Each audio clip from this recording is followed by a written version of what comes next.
North and South by Jessica Perez, Destiny Banks, Jade Cruz, and Isaiah Newton. Once in the Americas, slaves were sold by auction to the person that bid the most money for them. It was at auctions where families would get split up. Bidders usually only wanted the strongest and healthiest members of the family, not the entire family. Some enslaved women would kill their infants after the slave auction so they wouldn't live life as a slave. The Underground Railroad was a network of routes that extended through 14 states and the Promised Land of Canada. On these routes, slaves would stop at safe houses and hid from slave hunters. If slaves were caught, they were either brought back to the plantation and severely tortured or killed. Anyone who was caught aiding the slaves were killed.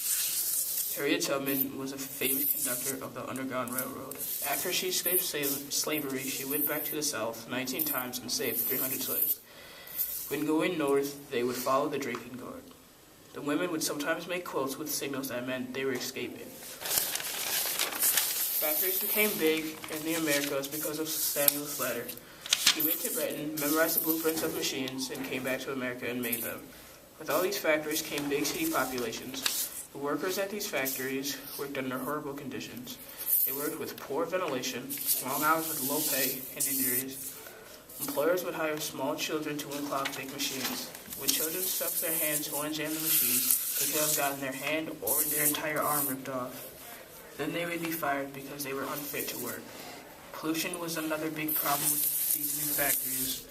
Companies would just dump their waste into nearby waterways. Then people would go get their drinking water, and they would drink the contaminated water. That was our project on North and South by Jessica Perez, Destiny Banks, Jade Cruz, and Isaiah Newton.